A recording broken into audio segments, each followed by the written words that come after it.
ஒரு தடவை நாரதர் ஒரு தெரு வழியாக போய்கிட்டு இருந்தார். வழியில் ஒருத்தர் வேத சாஸ்திரம்லாம் படிச்சுக்கிட்டு உட்காந்துருந்தார். அவர் நாரதரை பார்த்து எங்கே போயிட்டு இருக்கிறீங்கன்னு கேட்டார். கடவுளை பார்த்துட்டு வரலாம்னு போயிட்டு இருக்கிறேன் அப்படின்னார் நாரதர். அப்படின்னா அவர்கிட்ட எனக்கு எப்போ முக்தி கிடைக்கும்னு கேட்டுட்டு வாங்களேன் அப்படின்னார் இவர். சரி கேட்டு வரேன் அப்படின்னு சொல்லிவிட்டு நாரதர் நடந்தார். கொஞ்ச தூரத்தில் ஒரு மரத்தடியில் ஒரு தொழிலாளி செருப்பு தைச்சிக்கிட்டு உட்காந்துருந்தார். அந்த ஆளும் அதே மாதிரி கேட்டுக்கிட்டார். எனக்கு எப்போ முக்தி கிடைக்கும்னு கடவுள்கிட்ட கேட்டுக்கிட்டு வாங்களேன்னார். அவர்கிட்டையும் சரின்னு சொல்லிவிட்டு நாரதர் நேராக வைகுண்டத்துக்கு வந்து சேர்ந்தார். கடவுளை பார்த்தார். இவங்க 2 பேரும் சொல்லி அனுப்பின விஷயத்தை பற்றி கேட்டார். அதுக்கு கடவுள் சொன்னார், அந்த செருப்பு தைக்கிற தொழிலாளி உடல் நீத்ததும் உடனே என்னை வந்து அடைவான். ஆனால் அந்த சாஸ்திரம் படித்த ஆள் இப்போதைக்கு என்கிட்ட வந்து சேரமாட்டான். அவன் இன்னமும் பல பிறவிகள் எடுத்து அங்கேயே இருக்க வேண்டி இருக்குது. எப்போ இங்கே வந்து சேருவான்னு எனக்கே தெரியாது அப்படின்னார். நாரதருக்கு இதோட ரகசியம் என்னங்கிறது புரியல. எனக்கு ஒன்றும் புரியலையேன்னாரான் கடவுள்கிட்ட. சீக்கிரம் புரிஞ்சுக்குவேன், நீ திரும்பி போகிறப்போ நான் இங்கே வைகுண்டத்தில் என்ன செஞ்சுக்கிட்டு இருக்கேன்னு கேட்டால் ஒரு ஊசியின் துவாரத்தில் ஒரு யானையை கோத்துக்கிட்டு இருக்கிறேன்னு அவங்கக்கிட்ட சொல்லு அப்படின்னார் கடவுள் சிரிச்சுக்கிட்டே. நாரதர் பூமிக்கு திரும்பினார். கடவுளை பார்த்தீங்களா, எப்படி இருக்கார் அப்படின்னு விசாரித்தார். வேத சாஸ்திரம் படித்தவர். ஓ பகவானா, அவர் யானையை ஊசியின் காதில் நுழைச்சிக்கிட்டு இருக்கிறார் பார்த்தேன்னார் நாரதர். ஊசி காதில் யானையா, அது எப்படி முடியும்? நீங்கள் சொல்கிறத நான் நம்ப மாட்டேன்னு விட்டார் அவர். சரி, இந்த ஆளுக்கு இறைவன் பேரில் நம்பிக்கை இல்லை அப்படிங்கிறத நாரதர் புரிஞ்சுக்கிட்டார். அடுத்தபடியாக அந்த தொழிலாளி இருந்த இடத்துக்கு போனார். இறைவனை பார்த்தீங்களான்னு கேட்டார் அவர். பார்த்தேன், ஒரு ஊசி துவாரத்தில் யானையை கோத்துக்கிட்டு இருந்தார் அப்படின்னு சொல்லிவிட்டு நாரதர் அந்த ஆள் முகத்தை கவனித்தார். அந்த தொழிலாளி இதை கேட்டுட்டு கொஞ்சம் கூட ஆச்சரியப்படலை. அவரால் முடியாத காரியம் கூட உண்டானார். என்ன இப்படி சொல்கிற, ஊசியின் துவாரத்தில் யானையை கோக்க முடியும்னு நீ நம்புறியா அப்படின்னு கேட்டார் நாரதர். நிச்சயமாக நம்புகிறேன்னார் அவர். அது எப்படி அப்படின்னு கேட்டார் இவர். இதை பாருங்கள், நான் இந்த ஆலமரத்தடியில் தான் தினமும் உட்காந்துருக்கிறேன். தினமும் இந்த மரத்திலிருந்து எவ்வளவோ பழம் கீழே விழுது. இந்த பழத்தில் இருக்கிற ஒவ்வொரு விதையிலேயும் உள்ள ஒரு ஆலமரம் இருக்குது. ஒரு சின்ன விதைக்குள்ள ஒரு பெரிய ஆலமரம் இருக்க முடியுங்கிறப்ப ஊசி துவாரத்தில் கடவுள் யானையை நுழைய வச்சாருங்கிறத ஒத்துக்கிறதுல என்ன கஷ்டம் இருக்கு அப்படின்னு ரொம்ப சர்வசாதாரணமாக பதில் சொன்னாராம் அந்த தொழிலாளி. நாரதர் யோசனை பண்ணார். இந்த தொழிலாளி வேத சாஸ்திரங்களையெல்லாம் படிக்கலைன்னா கூட அறிவுபூர்வமாக சிந்திச்சு இறைவனை நம்புகிறான். அதனால தான் கடவுள் இந்த ஆளுக்கு சீக்கிரம் முக்தி கிடைக்கும்னு சொன்னார் அப்படிங்கிறத புரிஞ்சுக்கிட்டாராம். இந்த கதையில் வர்ற கடவுள், நாரதர், வைகுண்டம் இதெல்லாம் ஒரு பக்கம் இருக்கட்டும், ஒரு சின்ன விதைக்குள்ள ஒரு பெரிய ஆலமரம் தூங்கிக்கிட்டு இருக்கு அப்படிங்கிற உண்மை, அந்தரத்தில் 1000 கிரகங்கள் சுற்றிக்கிட்டு இருக்குங்கிற உண்மை, இதெல்லாம் நாம் பார்த்துக்கிட்டு தானே இருக்கிறோம். இந்த உண்மைகள் அதிசயமாக நமக்கு தெரியறதுனால அதை நம்பாமல் இருந்துட முடியாது. இயற்கையை பரிபூர்ணமாக நம்புங்கள், அந்த நம்பிக்கையே நம்ம வாழ்க்கைக்கு ஆதாரம் அப்படிங்கிறத விளக்கறதுக்காக தான் இந்த கதை. இந்த காலத்தில் நம்ம பிள்ளைங்களுக்கெல்லாம் இது மாதிரி நம்பிக்கை அதிகமாகவே இருக்குது. ஒரு நாள் ஒரு சின்ன பையன்கிட்ட கேட்டேன், ஏன்பா கடவுள் ஒரு பானைக்குள்ளே ஒரு யானையை நுழைய வச்சுட்டாருன்னு சொன்னால் அதை நீ நம்புவியா அப்படின்னு கேட்டோம். நம்புவேன் சார், அது ஒன்றும் பெரிய அதிசயம் இல்லைன்னா. எப்படிறான்னு கேட்டோம். எப்படின்னா அந்த பானை அந்த யானையை விட பெருசாக இருந்திருக்கும், அவ்வளவுதான் அப்படின்னு சொல்கிறான்.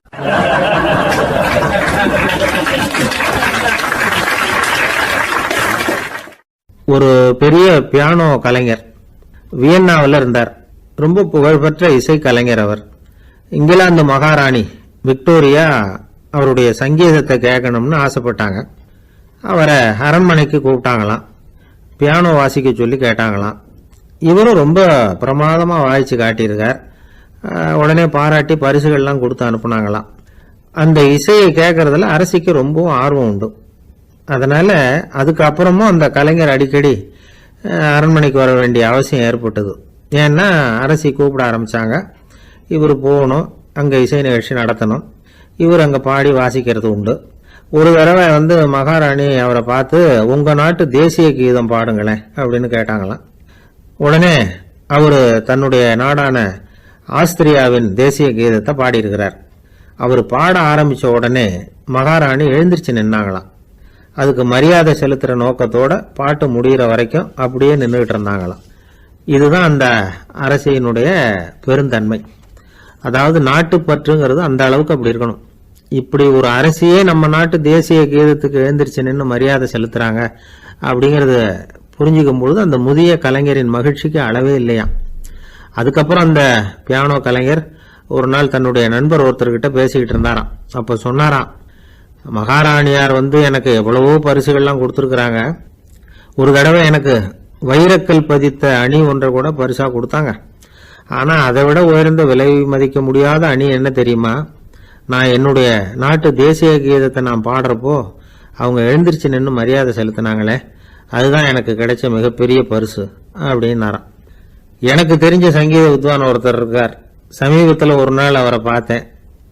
எப்படி போயிட்டு இருக்கு உங்க தொழில் அப்படின்னு கேட்டேன். ரொம்பவும் வித்தியாசமாக போயிட்டு இருக்குங்க அப்படின்னார். என்ன சொல்றீங்க அப்படின்னு. முன்னாடியெல்லாம் நான் பாடினா எதிரில் இருக்கிறவங்க தான் எழுந்திரிச்சு போயிட்டு இருந்தாங்க. இப்போ எப்படின்னா நான் பாட ஆரம்பிச்சுட்டா உடனே பக்கவாத்தியக்காரனே எழுந்திரிச்சு போயிடுறான் அப்படின்னார் ரொம்ப வேதனையோட.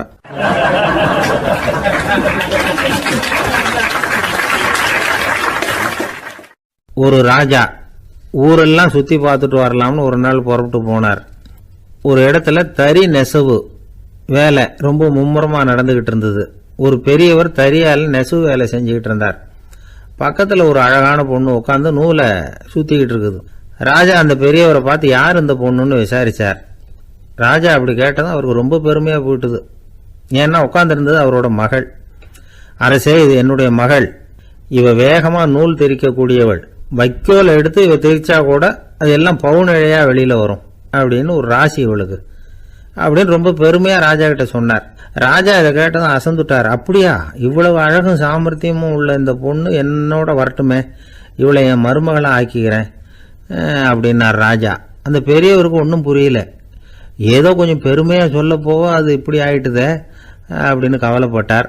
இருந்தாலும் ராஜா பேச்ச தட்ட முடியுமா, மகளை அனுப்பி வச்சுட்டார்.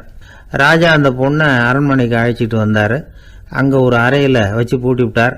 அந்த ரூமு நிறைய வைக்கோலை கொண்டாந்து போட்டு அடைச்சாங்க. 3 ராட்டைகள் வேற வச்சுருந்தாங்க. நாளைக்கு பொழுது விடியறதுக்குள்ளே நீ இந்த வைக்கோலை எல்லாம் தங்க இழைகளாக மாற்றி காட்டணும். நாளைக்கு காலம்பரம் நான் இந்த அறை கதவை திறப்பேன். உன் தகப்பன் சொன்னது மாதிரி எல்லாம் தங்கமாக மாறி இருக்கணும், இல்லைன்னா நீ உயிர் தப்ப முடியாது அப்படின்னு உத்தரவு போட்டார். பாவம் அந்த பொண்ணு என்ன பண்ணும், பகல் பூரா அழுதுகிட்டே உட்காந்துருக்குது. ராத்திரி பூராவும் தூக்கம் வரல. மறுநாள் அதிகாலை நேரத்தில் யாரோ கதவை தட்டுற சத்தம் கேட்டுது. பயந்துகிட்டே கதவை திறக்கிறா. திறந்து பார்த்தா வெளியில 3 அவலட்சணமான பெண்கள். ஒருத்திக்கு கால் அகலமா முறை மாதிரி இருக்கு, இன்னொருத்திக்கு கட்டை விரல் கரண்டி மாதிரி பெருசா இருக்குது, 3வது பொண்ணுக்கு உதடு தடிச்சு ரப்பர் மாதிரி தொங்கிக்கிட்டு இருக்கு. யார் நீங்க, உங்களுக்கு என்ன வேணும் அப்படின்னு கேக்குது இந்த பொண்ணு. நாங்க உங்களுக்கு உதவி செய்யறதுக்கு தான் வந்திருக்கிறோம் அப்படின்னு சொல்லி உள்ள வந்தாங்க. உட்கார்ந்தாங்க. கொஞ்ச நேரத்துக்குள்ள உள்ள இருந்த வைக்கோலையெல்லாம் தங்க இழைகளா மாத்தி கொடுத்துட்டு போயிட்டாங்க. காலையில ராஜா வந்தார், பார்த்தார். ஆகா பேஷுனார். இன்னும் கொஞ்சம் வைக்கோலை கொண்டாந்து அந்த ரூம்ல போட சொன்னார். இந்த வைக்கோலையும் இன்னைக்கு தங்கமா மாத்தி விடு, நாளைக்கு மறுநாள் உனக்கும் இளவரசனுக்கும் கல்யாணம்னு சொல்லிவிட்டார். இன்னைக்கு ராத்திரி அந்த 3 பொண்ணுங்களும் வந்தாங்க. வைக்கோலை பொண்ணு இழைகளா மாத்தினாங்க, புறப்பட்டாங்க. இந்த பொண்ணு அவங்க காலில் விழுந்து வணங்கினா. என் உசுரை காப்பாத்தினீங்க, உங்களுக்கு நான் என்ன கைமாறு செய்ய போறேன் அப்படின்னா. பயப்படாத, நீ விரும்பினா எங்களுக்கு ஒரு உதவி செய்யலாம். உன்னுடைய கல்யாணத்துக்கு நாங்கள் 3 பேரும் வரோம். நீ எங்களை வரவேற்று ராஜா கிட்டையும் இளவரசர்கிட்டையும் நாங்கள் உன்னோட பெரியப்பா பொண்ணுங்கன்னு சொல்லி அறிமுகப்படுத்தி வை, நாங்கள் விருந்து சாப்பிட்டுட்டு போயிடுறோம் அப்படின்னாங்க. ரொம்பவும் சந்தோஷமா சரின்னு ஒத்துக்கிட்டா. கல்யாண நாள் வந்தது. கல்யாணம் ரொம்ப கோலாகலமாக நடந்துகிட்டு இருக்கு. எல்லா தேசத்து ராஜா ராணிகளும் வந்துகிட்டு இருக்கிறாங்க. அந்த 3 அவலட்சணமான பொண்ணுங்களும் சேர்ந்தாங்க. யார் இவங்கன்னு கேட்டார் ராஜா. என் பெரியப்பா பொண்ணுங்க அப்படின்னு அந்த பொண்ணு. காலும் உதடும் கட்டை விரலும் ஏன் இப்படி உங்களுக்கு அவலட்சணம் ஆயிட்டுது அப்படின்னு கேட்டார். அதுக்கு அந்த பொண்ணுங்க பதில் சொன்னாங்க. என்ன செய்யறது, ஓயாம வைக்கோலை நூற்று ஒருத்தியோட கட்டை விரல் அப்படி கரண்டி மாதிரி ஆயிட்டுது. நாக்கில் தொட்டு தொட்டு திரிச்சதுனால ஒருத்தியோட உதடு அப்படி ஆயிட்டுது. காலால கட்டையை அழுத்தி அழுத்தி தறி போட்டதுனால இன்னொருத்தையோட கால் அப்படி ஆயிட்டுது. உங்க மருமகளா வந்திருக்கிற இந்த பொண்ணு அந்த 3ஐயுமே செய்ய தெரிஞ்சவ தான்.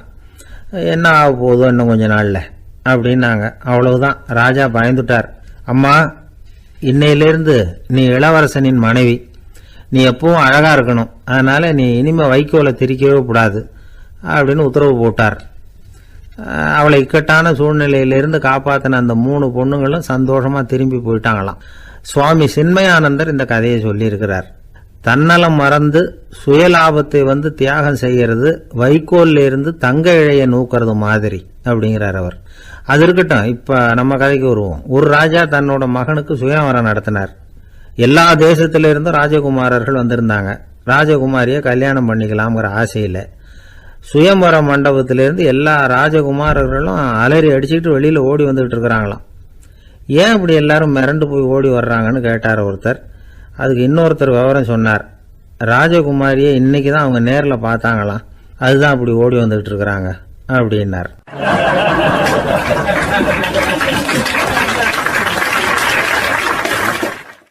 அங்கே ஒரு புதர் தெரியுது இல்லையா, இந்த புதருக்குள்ள ஒரு சிங்கம் இருக்கு. அந்த பக்கமாக நான் போகிறப்போ வர்றப்போலாம் அது என்கிட்ட வம்பு வளர்க்குது, தகராறு செய்யுது, என் மேலே பாயுது, என்னை தாக்குது, ஏன்னு தெரியல அப்படின்னுது. இதை கேட்டதும் அந்த குரங்கு சொல்லிச்சு, இனிமேல் கவலைப்படாத, இந்த தடவை நான் உன்னை காப்பாற்றுறேன்னுது. அதுக்கப்புறம் ஒரு நாள் அந்த குரங்கும் கழுதியும் அந்த புதர் பக்கமாக போய்கிட்டு இருந்தாங்க. எதிர்பார்த்தது மாதிரியே நடந்தது. அந்த சிங்கம் எதிரில் வந்தது, கழுதியை பார்த்தது, உடனே அது மேலே பாய ஆரம்பிச்சுட்டுது. அவ்வளவுதான். உடனே இந்த குரங்கு என்ன பண்ணிச்சு தெரியுமா, கிடுகிடுன்னு ஒரு மரத்து மேலே ஏறி உட்காந்துக்கிட்டது. அங்கே உட்காந்துக்கிட்டு கீழே அந்த கழுதியும் சிங்கமும் போடுற சண்டையை வேடிக்கை பார்க்க ஆரம்பிச்சுட்டுது. கொஞ்ச நேரம் கழித்து அடிபட்ட காயத்தோடு அந்த கழுதை மெதுவாக நடந்து வந்தது. குரங்கும் மெல்ல மரத்தை விட்டு கீழே இறங்குச்சு. இப்போ கழுதை கேட்டுது, என்னை காப்பாற்றுறேன்னு சொல்லிவிட்டு காலை விட்டுட்டியே, நீ பாட்டுக்கு மரத்து மேலே ஏறி உட்காந்துக்கிட்டே, அது நியாயமானது. குரங்கு பரிதாபமாக அதை பார்த்துது. நான் மரத்து மேலே இருந்து நீங்கள் 2 பேரும் சண்டை போட்டதை பார்த்துக்கிட்டு தான் இருந்தேன். உன்னோட சத்தம் தான் அதிகமாக இருந்தது, அது நீ சிரிக்கிற மாதிரி எனக்கு கேட்டுது, அதனால் நீ தான் ஜெயிச்சுக்கிட்டு இருக்க போல இருக்கு அப்படின்னு நினச்சிவிட்டேன்னது. இன்றைக்கி பல பேர் இப்படி தான் இருக்கிறாங்களாம். யார் ஜெயிக்கிறாங்க யார் தோக்குறாங்கங்கிறத முகத்தை பார்த்து கூட கண்டுபிடிக்க முடியறதில்ல, பேசுகிற பேச்சை வச்சு கூட கண்டுபிடிக்க முடியறதில்ல. தோற்கிறவங்க கூட சிரிக்கிற மாதிரி முகத்தை வச்சுக்கிறான். இன்றைய மனிதர்கள்கிட்ட ஏகப்பட்ட முரண்பாடுகள். பொய் முகங்களோட உலவுகிறவர்கள் தான் அதிகம். உண்மை முகம் எங்கே இருக்குது அப்படிங்கிறத புரிஞ்சுக்கிட்டு நண்பர்களை தேர்ந்தெடுக்கணும் அப்படிங்கிறது ஒரு முக்கியமான கருத்து. கடவுள் இந்த உலகத்தை படைச்சு விட்டு அதுக்கப்புறமும் கொஞ்ச நாள் இங்கேயே தங்கியிருந்தாராம். அப்போ தான் அவருக்கு ஒரு உண்மை புரிஞ்சுதான், இந்த உலகத்தில் தங்கி இருக்கிறது எவ்வளவு இடைஞ்சல்னு. தினமும் மனிதர்கள் தேடி வந்து ஏதாவது புகார் சொல்லிக்கிட்டே இருந்தாங்களாம், எனக்கு அது வேணும் இது வேணும்னு கேட்டுக்கிட்டே இருந்தாங்களாம். சில பேர் வந்தாங்க, நாங்கள் விவசாயம் பண்ணுறோம், தண்ணி இல்லாமல் பயிர் காயுது, எங்களுக்கு மழை வேணும் அப்படின்னாங்க. அவங்க போனதும் அதுக்கப்புறம் சில பேர் வந்தாங்க, நாங்கள் மண்பானை செய்கிறவங்க நிறைய பானை செஞ்சு வச்சுருக்குறோம், மழை பெஞ்சால் எல்லாம் கரைஞ்சி வீணாக போயிடும், அதனால் இன்றைக்கி மழை பெய்யக்கூடாதுன்னாங்க. கடவுள் பார்த்தார், அவருக்கு என்ன பண்ணுறதுன்னே தெரியல, ஏகப்பட்ட குழப்பம், தலையை பிச்சுக்கலாம் போல் இருந்தது, கிட்டத்தட்ட பைத்தியம் பிடிக்கிற அளவுக்கு ஆகிட்டுது. எல்லாருடைய ஆசைகளையும் அவரால் நிறைவேற்ற முடியல, ஏன்னா ஒன்றுக்கு ஒன்று முரண்பாடாக இருந்தது. ஒரு நாள் தன்னுடைய அமைச்சரவையை கூட்டி ஆலோசனை கேட்டார், என்ன செய்யலான்னு சொல்லுங்கன்னார். இது என்ன பிரமாதம், பேசாமல் இமயமலை அடிவாரத்தில் போய் உட்காந்துங்க, யாரும் தொந்தரவு பண்ண மாட்டாங்கன்னாங்க. அங்கேயும் மனிதர்கள் வர ஆரம்பிச்சுருவாங்களேன்னார் கடவுள். சரி அப்படின்னா சந்திரனில் போயிருந்துக்கலாமேன்னாங்க. அங்கேயும் மனுஷன் குடி வர போகிறான் அப்படின்னார் கடவுள். வெகு தூரத்துக்கு அப்பால் உள்ள நட்சத்திர மண்டலத்துக்கு போயிடலான்னாங்க. இதெல்லாம் நிரந்தர தீர்வாகாது, நிரந்தரமாக இந்த மனிதனுடைய தொல்லையிலேருந்து நான் விடுபடணும், அதுக்கு ஏதாவது வழி சொல்லுங்கன்னார் கடவுள். ஒரு வயசான ஆள் வந்தார், கடவுளுக்கு காதோட காதாக ஒரு வழியை சொன்னார்.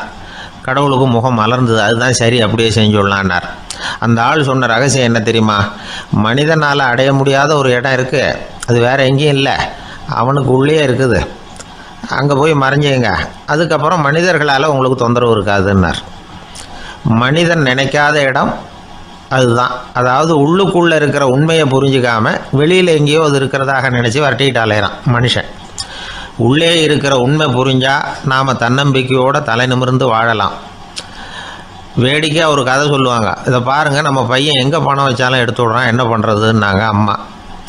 அப்பா கொஞ்சம் நேரம் யோசனை பண்ணார், அதுக்கப்புறம் சொன்னார், அவன் கண்ணில் படாத இடமா, நம்ம வீட்டில் இருக்கிறது ஒரே இடம்தான், அங்கே பணத்தை வை திருட்டு போகாதுன்னார். அது எந்த இடம்னு கேட்டாங்க. அதுதான் அவன் பாட புஸ்தகம், அதில் வச்சிரு, அவன் தொடவே மாட்டான், பாட புத்தகத்தை தொடாமல் பரீட்சையில் வெற்றி பெற முடியாது அப்படிங்கிறத புரிஞ்சுக்கணும். உள்ளே இருக்கிற உண்மையை தொடாமல் வாழ்க்கையில் வெற்றி பெற முடியாது. அதனால் உண்மையை புரிஞ்சுக்கிட்டால் வாழ்க்கையில் வெற்றி நிச்சயம். ஜெருசலேம் அங்கே உள்ள ஒரு தேவாலயம், அதில் உள்ள பலிபீடத்தின் முன்னாடி ஒரு பெட்டி உண்டு, அது காணிக்கை பெட்டி. ஆலயத்துக்கு வர்றவங்க பிரார்த்தனை பண்ணிவிட்டு திரும்பி போகிற சமயத்தில் அந்த பெட்டியில் காணிக்கை போடுவாங்க. அவங்களால எவ்வளவு முடியுமோ அவ்வளவு போடுறது வழக்கம். அவங்கவுங்க வசதிக்கு தகுந்த மாதிரி போடுவாங்க. வசதி உள்ளவங்களாக இருந்தாலும் சரி, வசதியே இல்லாத வறியவர்களாக இருந்தாலும் சரி, ஆலய காணிக்கை பெட்டியில் காசு போடுறது அவங்களுக்கு ரொம்ப பெருமையான ஒரு செயல். ஒரு சமயம் இயேசு தம்முடைய சீடர்களோடு அந்த ஆலயத்துக்கு வரார். அங்கே உட்காந்து ரொம்ப நேரம் வழிபாடு பண்ணிகிட்டு இருக்கிறார். சீடர்களும் அந்த ஜபத்தில் கலந்துக்கிட்டாங்க. வழிபாடு முடிஞ்சுது. இயேசு உட்காந்துருக்கிறார். காணிக்கை பெட்டியில் காசு போடுறவங்கள கவனிக்கிறார். சீடர்களும் அதையே கவனிச்சுக்கிட்டு இருக்கிறாங்க. ரொம்ப பேர் வரிசையாக வந்தாங்க. அவங்களால முடிஞ்ச அளவுக்கு காசு போட்டுட்டு அவங்க பாட்டுக்கு போய்கிட்டு இருக்கிறாங்க. வசதியானவங்க நிறைய பேர் வந்தாங்க. அதுக்கு மத்தியில் வயசான ஒரு அம்மா, அவங்களும் வந்து காசு போட்டுட்டு போகிறாங்க. இப்போ இயேசு தன்னுடைய சீடர்கள் பக்கம் திரும்பினார். ஒரு கேள்வி கேட்டார். இப்போ இந்த காணிக்கை பெட்டியில் நிறைய பேர் வந்து காசு போட்டுட்டு போகிறத நீங்கள் கவனிச்சிங்க. இன்றைக்கி இந்த காணிக்கை பெட்டியில் ரொம்பவும் அதிகமாக காசு போட்டது யார் அப்படின்னு கேட்டார். முதல்ல வந்தார் ஒரு பெரிய மனுஷன், அவர் தான் அதிகமாக போட்டார் அப்படின்னார் ஒருத்தர். மூணாவதாக வந்தவர் தான் அதிகமாக போட்டார், நான் கவனித்தேன் அப்படின்னாரு இன்னொருத்தர். இப்படி ஆளுக்கு ஒரு விதமாக சொல்கிறாங்க. கடைசியாக இயேசு சொன்னாராம், இன்றைக்கு அந்த பெட்டியில் அதிகமாக காசு போட்டவங்க அந்த வயசான அம்மா தான் அப்படின்னாராம். சீடர்களுக்கு ஒன்றும் புரியல. அந்த அம்மா ரொம்பவும் ஏழையாச்சே, அவங்க எப்படி அதிகமாக காணிக்கை செலுத்த முடியும் அப்படிங்கிறது அவங்க சந்தேகம். இயேசு விளக்குனார். நிறைய பேர் வந்தாங்க, நிறையவே காசுகள் போட்டாங்க, அது உண்மைதான். ஆனால் அந்த அம்மா என்ன பண்ணாங்க கவனிச்சிங்களா? வந்தாங்க, தன்னுடைய காசு பையை திறந்தாங்க, அப்படியே கொட்டுனாங்க. அதில் இருந்தது 2 காசுகள் தான். அந்த 2 காசும் காணிக்கை பெட்டியில் விழுந்துட்டுது. மற்றவங்கள்லாம் தங்கள்கிட்ட இருந்த செல்வத்தின் ஒரு சிறு பகுதியை எடுத்து பெட்டியில் போட்டாங்க. ஆனால் இந்த அம்மா தன்கிட்ட என்ன இருந்ததோ அதை அப்படியே போட்டுட்டாங்க. தன்னுடைய பிழைப்புக்காக வச்சுருந்த அவ்வளவையும் இழக்கிறதுக்கு தயாராகிட்டாங்க. அவ்வளவு தாராள மனசு அவங்களுக்கு. அதனால் அவங்க செலுத்தின காணிக்கை தான் அளவில் அதிகம் அப்படின்னார். விலை மதிப்பில்லாத முத்து புதையல் ஒருத்தனுக்கு கிடைக்க போகுதுன்னு வச்சுக்கோங்க. அதன் மதிப்பை உணர்ந்தவன் என்ன பண்ணுவான்? அதை அடையிறதுக்காக தன்கிட்ட இருக்கிற எதையும் கொடுக்கறதுக்கு தயாராக இருப்பான் இல்லையா? அது மாதிரி தான் இதுவும் அப்படின்னார். உலக மதிப்பீடுகளை துரும்பாக தூசியாக மதித்து அதையெல்லாம் உதறி விடுகிறவன் இறையருள் அப்படிங்கிற இணையில்லாத செல்வத்தை பெறுகிறான் அப்படிங்கிறது இதில் உள்ள கருத்து. இறைவனுக்காக இழப்பதுன்னா துன்பப்படுகிறவர்களுக்காக, ஏழைகளுக்காக, ஏதுமற்றவர்களுக்காக இழப்பது அப்படின்னு அர்த்தம். உங்கள் அயலானுக்கு நீங்கள் என்ன உதவி செய்தாலும் அதை எனக்கே செய்கிறீர்கள் அப்படின்னு இயேசு சொல்லியிருக்கிறார். அடுத்தவங்களுக்கு உதவணுங்கிற குணம் இன்றைக்கி ரொம்ப குறைஞ்சி போச்சு. ஒருத்தன் வாழைப்பழத்தோல் வழுக்கி கீழே விழுந்துட்டான். பக்கத்தில் இருந்த நண்பன் உடனே இவனை தூக்கிக்கிட்டு போய் ஆஸ்பத்திரியில் சேர்த்துட்டான். அதுக்கப்புறம் சொன்னான், நீ அந்த வாழைப்பழத்தோலில் காலை வைக்க போகிறத முன்னாடியே நான் கவனிச்சுட்டேன் அப்படின்னானா. அப்படின்னா அப்போவே நீ எனக்கு உதவி செஞ்சுருக்கலாமே அப்படின்னானா அவன். நான் டாக்டருக்கு உதவலாம்னு நினச்சிட்டேன் அப்படின்னா இவன்.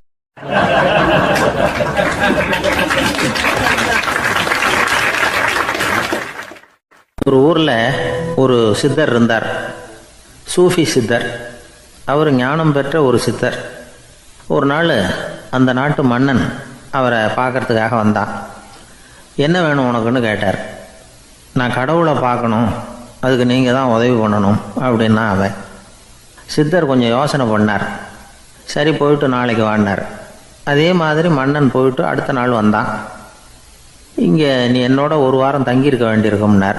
சரின்னா ஒரு பிச்சை பாத்திரத்தை தூக்கி கையில் கொடுத்தார். அவனுக்கு ஒன்றும் புரியல, இருந்தாலும் வாங்கிட்டான். வாங்கிட்டு இதை என்ன செய்யணும் அப்படின்னு கேட்டான். இதை ஒன்றும் செய்ய வேணாம், இதை எடுத்துக்கிட்டு பக்கத்தில் உள்ள கிராமங்களுக்கு போ, வீடு வீடாக பிச்சை எடுத்துக்கிட்டு வா. அப்படி வந்த பிறகு தான் உனக்கு சாப்பாடும் ஓய்வும் கிடைக்கும். ஒரு வாரம் அப்படி செய், அதுக்கப்புறம் 8வது நாள் நாம் கடவுளை பற்றி யோசிக்கலாம் அப்படின்னார்.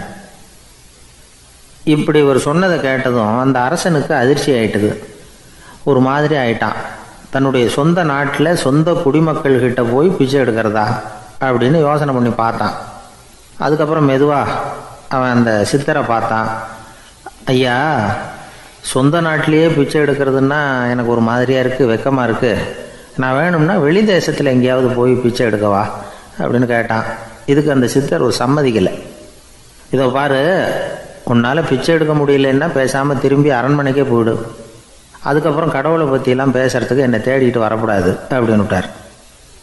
மன்னன் தயங்கினான். இருந்தாலும் மனசை சரி பண்ணிட்டு சம்மதிச்சான். சரிங்க, ஒரு வாரம் இங்கே தங்குறேன், நீங்கள் சொல்கிறது மாதிரி பக்கத்து கிராமங்களுக்கு போகிறேன், வீடு வீடாக பிச்சை எடுக்கிறேன், வர்றேன் அப்படின்னா. ஒரு வாரம் தெரு தெருவாக பிச்சை பாத்திரத்தோடு அலைஞ்சான். சொந்த ஊரில் சொந்த குடிமக்கள்கிட்ட பிச்சை எடுத்தான். 7 நாள் முடிஞ்சுது. 8வது நாள் அந்த சித்தர் மன்னனை கூப்பிட்டார். இப்படி வாழ்னார். வந்தான். இனிமே நீ கடவுளை பற்றி என்கிட்ட கேட்கலாம்னார். இனிமே கேட்கறதுக்கு ஒன்றுமே இல்லை சுவாமின்னா இவன். ஒரு வார காலம் பிச்சை எடுத்த பிறகு தான் கடவுளை காண முடியும் அப்படின்னு நான் கனவு கூட காணவில்லைன்னா. அப்படின்னா நீ பிச்சை எடுத்த காலத்தில் அப்படி என்னதான் நடந்தது அப்படின்னு கேட்டார் அவர். சுவாமி, ஒரு வார காலம் பிச்சை எடுத்ததில் என்னுடைய ஆணவம் அழிஞ்சுட்டுது. அது இப்போ இருக்கிற இடமே தெரியல. இப்போ அதை காணவே காணோம். பிச்சைக்காரனாக இருந்தப்போ பெற்றதை மன்னனாக இருக்கும்போது பெற முடியாதுங்கிறத புரிஞ்சுக்கிட்டேன் அப்படின்னா மன்னன். அடக்கம் பிறந்தவுடன் தெய்வீக கதவுகள் திறந்து கொள்ளுகின்றன அப்படிங்கிறார் ஓஷோ. நம்மால் ஒருத்தன் ஆணவம் அழியணுங்கிறதுக்காக ஒரு திருவோட்டை எடுத்துக்கிட்டு தெரு தெருவாக பிச்சை எடுக்க ஆரம்பித்தான். என்ன, தெய்வீக கதவுகள் திறந்துதா அப்படின்னு கேட்டார் ஒருத்தர். தெய்வீக கதவு திறக்கிறதுக்கு முன்னாடியே எங்கள் வீட்டு கதவு சாத்திக்கிட்டுதுன்னா. என்னடா சொல்கிறேன்னார். இனிமேல் வீட்டுக்குள்ளேயே வர வேணாம், இதையே தொழிலாக வச்சுக்கோ அப்படின்னு எங்கள் வீட்டில் சொல்லிவிட்டாங்க சார் அப்படின்னா.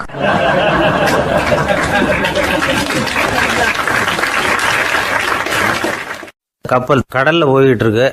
புயல், சூறாவளி, அலையெல்லாம் பெருசு பெருசாக ரொம்ப உயரமாக உண்டாகுது. கடுமையான காற்றிலேயும் வேகமான அலைகள்லேயும் சிக்கி அந்த கப்பல் தடுமாறுது. திசை மாறி போச்சு. எந்த பக்கம் போயிட்டு இருக்கிறோம்னே தெரியல. அந்த கப்பலை செலுத்திக்கிட்டு இருந்த மாலுமி ரொம்ப சாமர்த்தியமாக செயல்பட்டார். தன்னுடைய அறிவாற்றலையும் திறமையையும் முழுமையாக பயன்படுத்தினார். அந்த கப்பலை கட்டுப்படுத்தினார். மெதுவாக அந்த சூறாவளியிலிருந்து கப்பலை காப்பாற்றி கரைக்கு கொண்டுட்டு வந்து சேர்த்துட்டார். மாலுமின்னு ஒருத்தர் இருந்ததுனால அந்த மரக்கலம் காப்பாற்றப்பட்டது. மாலுமின்னு ஒருத்தர் இல்லைன்னு வச்சுக்கோங்க, அந்த கப்பலோட கதி என்னவா இருக்கும் யோசிச்சு பாருங்க. ஒரு கோபக்காரனுடைய நிலைமையும் அப்படித்தானா. கோபக்காரன்கிறவன் ஒரு மாலுமி இல்லாத மரக்கலம் அப்படிங்கிறார் நபிகள் நாயகம்.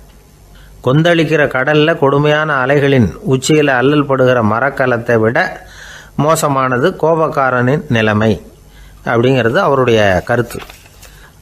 அது மாதிரி இதுன்னு சொல்லல, அதை விட மோசம் இது அப்படிங்கிறார். ஏன் தெரியுமா?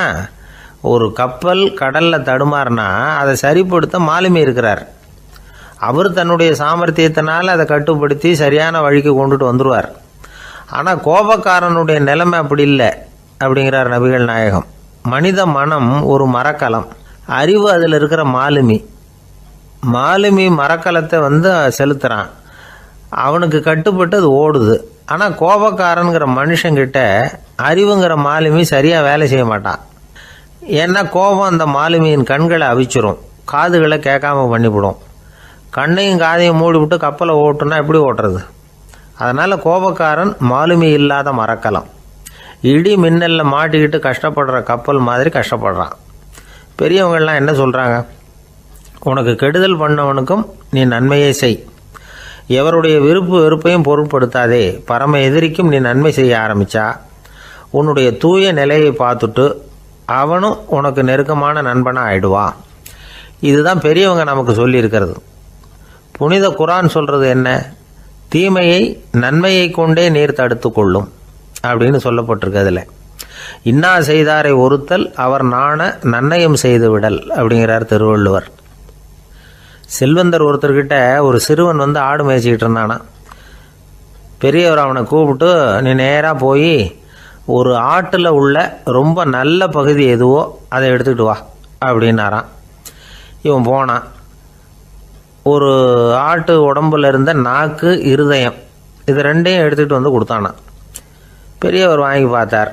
அதுக்கப்புறம் இப்போ நீ போய் இன்னொரு ஆட்டில் இருக்கிற ரொம்ப கெட்ட பகுதி எதுவோ அதை எடுத்துகிட்டு வா அப்படின்னாரான். இவன் போய் எடுத்துகிட்டு வந்தான். அவன் கையில் இருந்தது மறுபடியும் அதே மாதிரி நாக்கு, இருதயம், இது ரெண்டும் தான். என்னது இப்பவும் அதையே கொண்டுட்டு வந்திருக்கிற அப்படின்னாரான் பெரியவர். இவன் சொன்னானா, ஒரு உடம்புல உள்ள ரொம்ப நல்ல பொருளும் இதுதான், ரொம்ப கெட்ட பொருளும் இதுதான் அப்படின்னு நானா. இளம் வயசில் இப்படி பதில் சொன்னவர் தான் பேரறிஞர் லுக்மானுல் ஹக்கீம் அவர்கள். கோபப்படாமல் இருந்தால் இது ரெண்டும் நல்லா வேலை செய்யும், கோபப்பட்டால் இது ரெண்டும் மோசமாக வேலை செய்யும். அதை புரிஞ்சுக்கிறதுக்காகத்தான் இன்றைக்கி இந்த தகவல். கோபம் வந்துட்டால் நாம் என்ன செய்கிறோங்கிறது நமக்கே தெரியாது.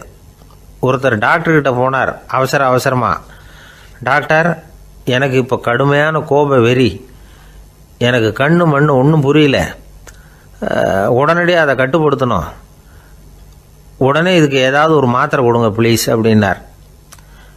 அந்த டாக்டரும் உடனே ஒரு மாத்திரையை கொடுத்து இதை உடனே போடுங்க, நான் தண்ணி கொண்டுகிட்டு வரேன்னு உள்ளே போனார். தண்ணியோடு திரும்பி வந்தார். இவர் சொன்னார், டாக்டர் நீங்கள் கொடுத்த மாத்திரை ரொம்ப பெருசாக இருந்தது, இருந்தாலும் கஷ்டப்பட்டு முழுங்கிட்டேன்னார். டாக்டர் சந்தேகத்தோடு மேசையை பார்க்குறார். பார்த்தா மாத்திரை அங்கேயே இருக்குது, பேப்பர் வெயிட்டை காணலை.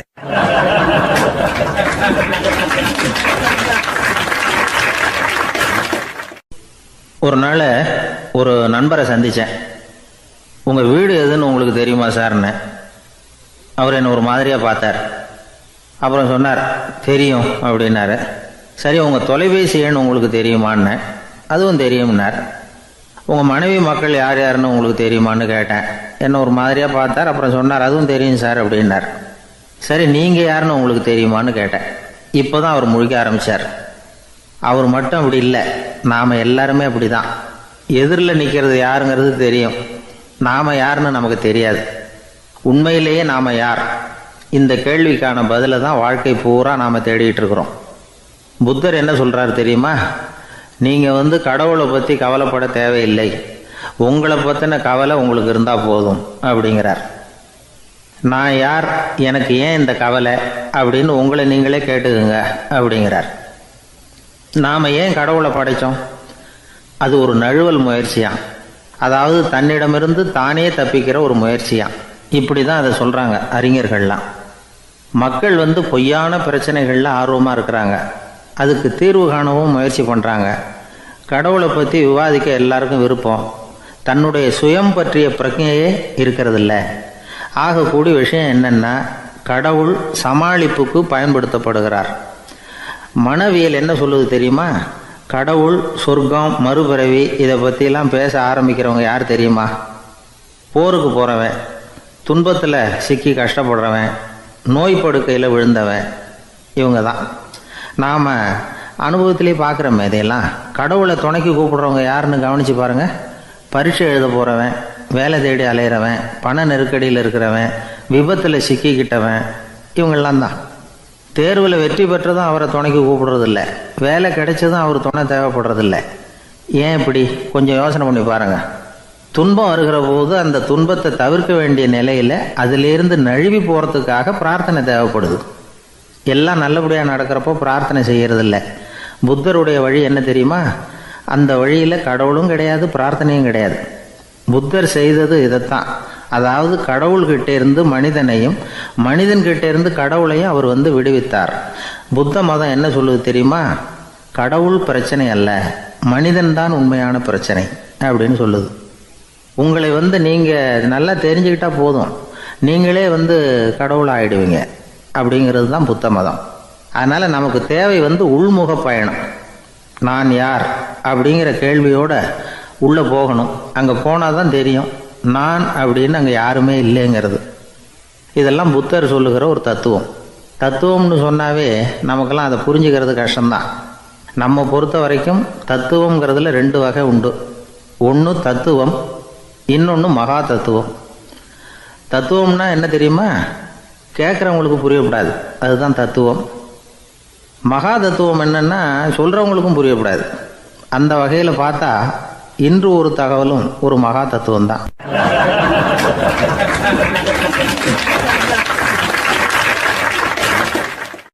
ரொம்ப பேருக்கு கூட்டத்தில் பேசுறதுன்னா பயம். நமக்கு ஒன்றும் தெரியாதுன்னு மற்றவங்க நினச்சிடக்கூடாதுங்கிற எண்ணம் தான் இதுக்கு காரணம். ரொம்ப முக்கியமான ஒரு கூட்டம்னா பயமும் அதிகமாக இருக்கும். முக்கியமானவங்கள்லாம் வருவாங்களே, அவங்களாம் நம்மளை பற்றி மட்டமாக நினச்சிருவாங்களே அப்படிங்கிற பயம் வந்துடும். ஆனால் மேடை பேச்சுங்கிறது அவ்வளவு கடினமான ஒரு காரியம் இல்லைங்கிறாங்க அது சம்பந்தமான நிபுணர்கள். யாரும் பேச்சாளர் ஆகலாம், இது ஒன்றும் பெரிய கிஃப்ட்டு கிடையாது அப்படின்னு அவங்க சொல்கிறாங்க. நீங்கள் ஒரு சிறந்த பேச்சாளர் ஆகணுமா அப்படின்னா அதுக்குன்னு சில ஆலோசனைகளை சொல்லி வச்சுருக்கிறாங்க அனுபவசாலிகள். முதல் ஆலோசனை என்னென்னா, உங்கள் பேச்சு எளிமையாக இருக்கணும். ஏதாவது ஒரு கருத்து அல்லது 2 கருத்து சொன்னால் போதும். 20 அல்லது 30 கருத்துக்களை சொல்லிகிட்டே போகக்கூடாது. 2வது ஆலோசனை, நீங்கள் என்ன பேச போகிறீங்கிறது முதல்ல உங்களுக்கு நல்லா புரியணும். அதுக்கப்புறம் தான் அதை அடுத்தவங்களுக்கு புரிய வைக்க முடியும். எப்படி ஆரம்பிக்க போகிறோம், எந்த கருத்தை முக்கியமாக வலியுறுத்த போகிறோம், எப்படி முடிக்க போகிறோம் அப்படிங்கிறத முதல்ல நல்லா சிந்தித்து மனசில் வச்சுக்கணும். கடைசியாக என்ன சொல்கிறீங்களோ அதுதான் கேட்குறவங்க மனசில் நிற்கும். 3வது ஆலோசனை என்னென்னா, உங்கள் பேச்சு சுருக்கமாக இருக்கணும். ஒரு 15 நிமிஷம் பேசுகிறது ரொம்ப பொருத்தம். மணிக்கணக்கில் பேசிக்கிட்டு இருக்கிறது நல்லதில்லை. 4வது ஆலோசனை, நீங்கள் பேசுகிறது உண்மையாக இருக்கணும். உங்களுக்கு உண்மையான அனுபவங்கள் இருக்கும், அதை சொல்லலாம். உங்களுடைய உண்மையான அனுபவங்களை மற்றவங்களோட பகிர்ந்துக்கணும், அதுதான் முக்கியம். 5வது ஆலோசனை, ஆரம்பத்தில் கொஞ்ச நேரம் உங்களை பற்றியும் எதிரில் உள்ளவங்களை பற்றியும் சம்மந்தப்படுத்தி ஏதாவது பேசி ஒரு நெருக்கத்தை ஏற்படுத்திக்கணும். ஒவ்வொருத்தரும் இப்போ இவர் பேச போகிறது நம்ம சம்மந்தப்பட்டது அப்படின்னு நினைக்க ஆரம்பிச்சிருவாங்கல்ல, அதுக்கப்புறம் அவங்க கேட்க தயாராகிட்டாங்கன்னு அர்த்தம். எதிரில் உட்காந்துருக்கிற கூட்டத்திலேருந்து 3 பேரை தேர்ந்தெடுங்க. அதாவது வலது பக்கம் ஒருத்தர், நடுவில் ஒருத்தர், இடது பக்கம் ஒருத்தர். அதாவது உங்களை ரொம்ப கனிவாகவும் ஆர்வமாகவும் பார்க்குறவராக பார்த்து தேர்ந்தெடுத்துங்க மனசுக்குள்ளே. நீங்கள் பேசும்பொழுது என்ன பண்ணணும்னா, இவங்களை நேருக்கு நேராக மாறி மாறி பார்த்துக்கிட்டே பேசுனீங்கன்னா நீங்கள் ஏதோ ஒட்டுமொத்த கூட்டத்தையும் பார்த்து பேசுகிறதாக ஒரு உணர்வு அது ஏற்படுத்திவிடும். 6வது ஆலோசனை என்னென்னா, சொற்பொழிவுன்னா நீங்கள் பேசணும், படிக்கக்கூடாது. எழுதி படிக்கிறது நல்லா இருக்காது. குறிப்புகள் வேணும்னா வச்சுக்கலாம். படிக்கிறது பேப்பர்லேருந்து வர்றது மாதிரி இருக்கும், பேசுகிறது இதயத்திலேருந்து வர்றது மாதிரி இருக்கும். அப்புறம் 7வது ஆலோசனை சொல்கிறாங்க. அது என்னென்னா, மேடையில் ஏறி நின்ன உடனே இயல்பாக மூச்சை இழுத்து விட்டுங்க, இயல்பு நிலைக்கு வாங்க, அதுக்கப்புறம் இயல்பாக பேச ஆரம்பிக்கலாம் அப்படிங்கிறாங்க. இவ்வளவும் பேச்சு கலையில் வல்லுநர்களாக இருக்கிறவங்க சொல்லுகிற ஆலோசனைகள். இதையெல்லாம் கடைபிடிச்சா நமக்கும் அதுக்கும் வெகு தூரம்னு நினச்சிக்கிட்டு இருந்த ஒன்று இப்போ கிட்டத்தில் நெருங்கி வந்துடும். நாம் சொல்கிறபடியெல்லாம் அது கேட்கும். ஒரு பேச்சாளர், அவருக்கு சுருக்கமாகவே பேச தெரியாது. மேடையில் ஏற்றி விட்டுவிட்டா போதும், ஆரம்பிச்சிருவார், நிறுத்த மாட்டார், பேசிக்கிட்டே இருப்பார். ஒரு தடவை அவர் ஒரு கூட்டத்தில் ரொம்ப நேரம் பேசிக்கிட்டே இருக்கிறார். எதிரில் பொறுமை இழந்த ஒருத்தர் தன்னுடைய கை கடிகாரத்தை காட்டினார். அதை கவனித்த பேச்சாளர், மன்னிக்கணும், கை கடிகாரம் நான் கொண்டுகிட்டு வர மறந்துட்டேன், அதுதான் நேரம் போனதே தெரியல அப்படின்னு சொல்லியிருக்கிறார். இதுக்கு அவர் சொன்னாராம் கோபமாக, ஏய்யா கடிகாரத்தை தான் பார்க்க முடியல, மறந்துட்டேன், பக்கத்தில் மாட்டியிருக்கிற கேலண்டரையாவது பார்க்கக்கூடாதா அப்படின்னாராம்.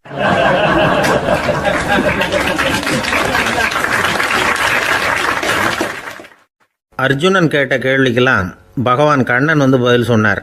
அதுக்கு பேர் பகவத்கீதை. அதே மாதிரி உத்தவன் கேட்ட கேள்விக்கும் அவர் பதில் சொல்லியிருக்கிறார். அதுக்கு என்ன பேருனா உத்தவ கீதைன்னு பேர். அது சரி, உத்தவன்னா யார்? கண்ணனுக்கு சின்ன வயசுலேருந்தே தேர் ஓட்டிக்கிட்டு இருந்தவன் அவன் தான். குருஷேத்திர போர் முடிஞ்சது, அதர்மத்தை அழித்து தர்மத்தை நிலைநாட்டி தர்மனுக்கு முடிச்சு விட்டினார் கண்ணபிரான். அதுக்கப்புறம் துவாரகைக்கு திரும்பினார். தான் வந்த காரியம் முடிஞ்சது, அதனால் இளமையிலிருந்தே தனக்கு தேரோட்டியாக இருந்து வந்த உத்தவனை கூப்பிட்டார். இந்த பாருப்பா, உனக்கு வேணுங்கிறத கேளுன்னார். அவன் தனக்குன்னு எதையும் கேட்குறதுக்கு ஆசைப்படலை. இருந்தாலும் கேள்வி கேட்குறதில் அவன் ரொம்ப கெட்டிக்காரன். அதனால் கேட்க ஆரம்பித்தான். பரந்தாமா, ராஜசூய யாகத்துக்கு தர்மனை கூப்பிட்டு தன்னுடைய அரண்மனையில் விருந்து வச்சான் துரியோதனை. அதுக்கப்புறம் சூதாட்டத்துக்கு கூப்பிட்டான். தர்மன் தோல்வி அடைகிற மாதிரி பண்ணிவிட்டான். நீங்கள் தான் முக்காலமும் உணர்ந்தவராச்சே, சூதாட்டத்தில் தர்மர் ஜெயிக்கிறது மாதிரி பண்ணியிருக்கக்கூடாதா? இந்த பகடக்காயை உருட்டுறப்போ நீங்கள் எதிர்பார்த்தது விழற மாதிரி பண்ணியிருக்கலாமே. சரி, அதுதான் இல்லை. வேடிக்கை பார்த்துக்கிட்டு இருந்த பீமன், அர்ஜுனன், நகுலன், சகாதேவன் இவங்களையும் பணையம் வச்சு ஆடுறப்போவாவது காப்பாற்றிருக்கலாம். அதையும் நீங்கள் செய்யலை. பாவம் அந்த அவல பொண்ணு, ஒன்றும் புரியாத ஒன்றும் தெரியாத அந்த உன்னுடைய சகோதரி திரௌபதி, அந்த பொண்ணை துச்சாதனை இழுத்துக்கிட்டு துகில் உரிகிற கட்டத்தில் காப்பாற்றினியே. இது நியாயமா, முறையா, அறமா? இதுதான் உத்தவன் கேட்ட கேள்வி. இதுக்கு பரந்தாமன் பதில் சொல்கிறார். அப்படி கேள் உத்தவா, தருமனை துரியோதனன் சூதாட அழைக்கும் பொழுது என்ன சொன்னான் தெரியுமா? நான் பணையம் வைக்கிறேன், எனக்கு பதிலாக என்னுடைய மாமன் சகுனி பகடக்காய்களை உருட்டுவான்னு சொன்னான். உடனே தருமன் எனக்கு பதிலாக என்னுடைய மைத்துனன் கண்ணன் பகடக்காய்களை உருட்டுவான்னு சொல்லியிருக்கலாமே, அப்படி சொல்லலை.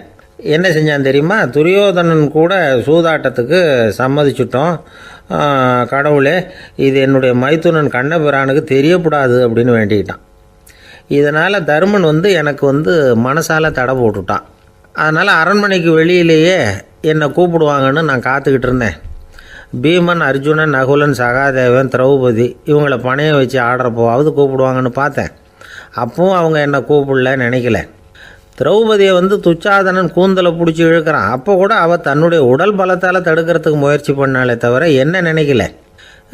துரியோதனன் சபைக்கு இழுத்து செல்லப்பட்ட திரௌபதி அறநூல்களையும் அரசு நீதிகளையும் சொல்லிக்கிட்டு இருந்தாலே தவிர என்ன நினச்சே பார்க்கலை. துகில் உரிகிற கட்டத்தில் தான் ஹரி ஹரி கண்ணா பறந்தாமன்னு கூப்பிட்டா. அதனால தான் அப்போ போய் நான் காப்பாற்றினேன் அப்படின்னா பறந்தாமன். அப்படின்னா நீ அழைச்சாதான் போவியா, நீயா போக மாட்டியா அப்படின்னு கேட்குறான் உத்தவன். ஆமாம், நான் கூப்பிட்டா தான் போவேன்.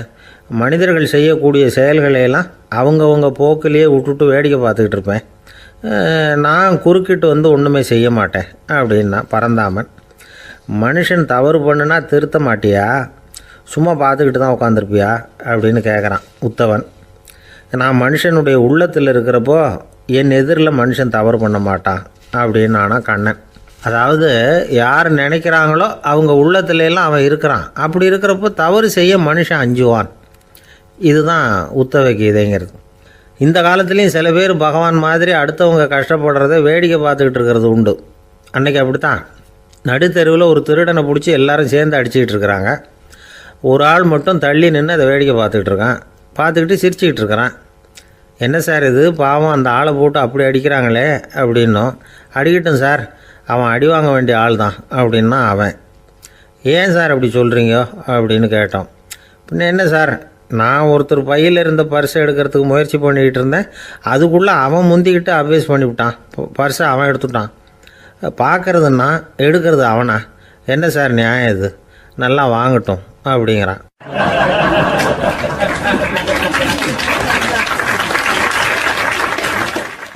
ஒரு வயசான அம்மா ஒரு நாள் ஃபோன் பண்ணாங்க. ஐயா, நான் இந்த தகவல் நிகழ்ச்சியை தினமும் கேட்குறேன், உங்ககிட்ட ஒரு கேள்வி கேட்கணும் அப்படின்னாங்க.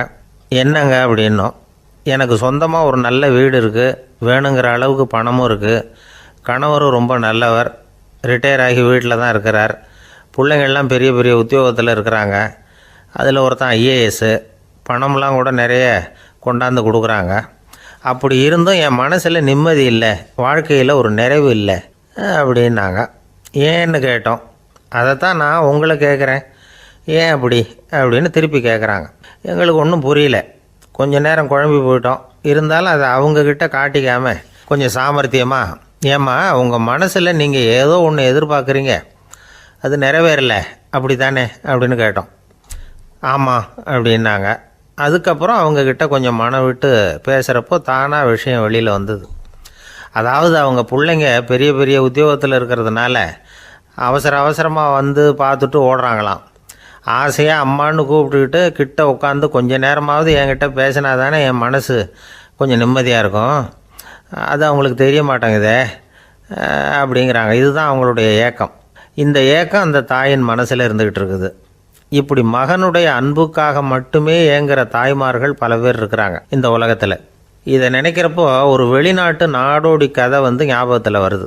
அதாவது கடவுள் படைப்பு தொழிலில் ரொம்ப மும்முரமாக ஈடுபட்டுக்கிட்டு இருந்தாராம். மீன்களை படைச்சாராம், பறவைகளை படைச்சாராம், விலங்குகளை படைச்சாராம். அவருக்கு திருப்தி ஏற்படலை. அதுக்கப்புறம் மனிதர்களை படைச்சிருக்கிறார். அப்போவும் அவருக்கு மன நிறைவு ஏற்படலையாம். கடைசியாக தன்னுடைய சக்தி முழுசையும் பயன்படுத்தி குறையே இல்லாத அளவுக்கு ஒரு படைப்பை உருவாக்கினாராம். அந்த உன்னதமான ஒரு படைப்பு அதுதான் பெண், அதாவது தாய். இப்படி உருவாக்கி எல்லாரையும் இந்த உலகத்தில் விட்டுவிட்டாராம். அதுக்கப்புறம் கொஞ்ச காலம் கழித்து தன்னுடைய தேவியை அழைச்சிக்கிட்டு இந்த பூலோகத்துக்கு வந்திருக்கிறார். தன்னுடைய குறையில்லாத படைப்பாகிய பெண்ணை பார்த்தாராம். ஏம்மா உனக்கு இன்னும் ஏதாவது குறை இருந்தால் சொல்லு, அதையும் நிவர்த்தி பண்ணி விடுறேன் அப்படின்னாராம். அந்த அம்மா பார்த்துருக்காங்க. சுவாமி, எனக்கு நீங்கள் கொடுத்துருக்கிறது 2 கை. என்னுடைய பிள்ளைகளுக்கு சேவை செய்கிறதுக்கு இந்த 2 கை பத்தலை. அதனால் இன்னும் ஒரு 2 கை கொடுத்தா தேவலை அப்படின்னாங்களாம். கடவுள் பார்த்தார். அதனால் என்ன, அப்படியே செஞ்சு விடலாம், இதோ அதுக்கான வரம் கொடுத்துட்டேன் அப்படின்னார். அந்த அம்மாவுக்கு இப்போ 4 கை ஆகிட்டுது. 4 கையாலேயும் குழந்தைகளுக்கு சேவை செய்ய ஆரம்பிச்சுட்டாங்க. கடவுள் திருப்தியாக திரும்பி போனார். அதுக்கப்புறம் கொஞ்சம் காலம் கழித்து மறுபடியும் திரும்பி வந்தார். தேவியோட பெண்ணை பார்த்தார். இப்போ என்னம்மா சந்தோஷந்தானே அப்படின்னாராம். அதுக்கு அந்த அம்மா, சந்தோஷந்தான், இருந்தாலும் இப்போ எனக்கு இருக்கிற 2 காலும் போதில்லை, இன்னும் ஒரு 2 கால் இருந்தால் தேவையில்லை, நிறைய ஓடி ஆடி பிள்ளைகளுக்காக வேலை செய்ய வேண்டியிருக்குது அப்படின்னாங்களாம். சரின்னு சொல்லி 4 கால் இருக்கிறது மாதிரி செஞ்சுட்டு போயிட்டார் கடவுள். மறுபடியும் கொஞ்ச நாள் கழித்து தேவி சொன்னாங்க கடவுள்கிட்ட, நீங்கள் என்ன தான் முயற்சி பண்ணினாலும் முழுமையான ஒரு படைப்பை உங்களால் உருவாக்க முடியாது, அப்படி தான் நான் நினைக்கிறேன் அப்படின்னாங்களாம். அப்படியா சொல்கிறேன், வா அந்த பொண்ணை பார்த்துட்டு வருவோம் அப்படின்னு புறப்பட்டு இங்கே வந்தாங்களாம். இங்கே வந்து பார்த்தா 4 கால் 4 கையோடு அந்த பொண்ணு ஒரு செவுத்தில் சாஞ்சி உட்காந்து அழுதுகிட்டு இருக்குது. இப்போ தேவி அந்த பொண்ணை சுட்டி காட்டி கடவுள்கிட்ட கேட்டாங்களாம், ஏங்க நீங்கள் அந்த பொண்ணுக்கு கையை கொடுத்தீங்க, காலை கொடுத்தீங்க, சரி, அந்த கண்ணீரையும் எதுக்காக கொடுத்தீங்க அப்படின்னு கேட்டாங்களாம். அதுக்கு கடவுள் சொன்னாராம், கையை கொடுத்தது நான் தான், காலை கொடுத்தது நான் தான், ஆனால் அந்த கண்ணீரை கொடுத்தது நான் இல்லை, அதை கொடுத்தது அந்த அம்மாவோட பிள்ளைங்க அப்படின்னாராம். இன்றைக்கும் அப்படித்தான் பல பிள்ளைங்க அவங்க அம்மாவுக்கு கண்ணீரை தான் கொடுத்துக்கிட்டு இருக்கிறாங்க. அம்மாவை மதிக்கிற பிள்ளைங்க தான் இன்றைக்கி நல்லபடியாக இருக்கிறாங்கங்கிறது அவங்களுக்கு தெரியறதில்ல. இந்த காலத்து பிள்ளையாண்டான் ஒருத்தன் அவங்க அம்மாக்கிட்டேயும் நல்ல பிள்ளையாக நடந்துக்குவான், மனைவிக்கிட்டேயும் நல்ல கணவனாக நடந்துக்குவான், ரொம்ப சாமர்த்தியம். ஒரு நாள் அவங்ககிட்ட கேட்டாங்க, ஏன்பா உங்கள் அம்மாவும் உன் மனைவியும் சண்டை போட்டுக்கிட்டா நீ எந்த பக்கம் அப்படின்னாங்களாம். வீட்டுக்கு வெளிப்பக்கம் அப்படின்னானான் அவன்.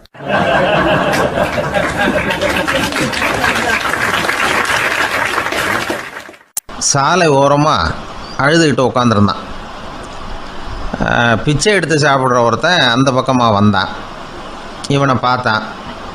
ஏன் அழுதுகிட்டு உட்காந்துருக்கிற, என்னாச்சு உனக்கு அப்படின்னு கேட்டான். அதுக்கு இவன் சொன்னான், என்கிட்ட ஒன்றுமே இல்லை, நான் இந்த உலகத்தில் இருந்து என்ன பிரயோஜனம், அதனால தான் அழுதுகிட்டு இருக்கிறேன் அப்படின்னா.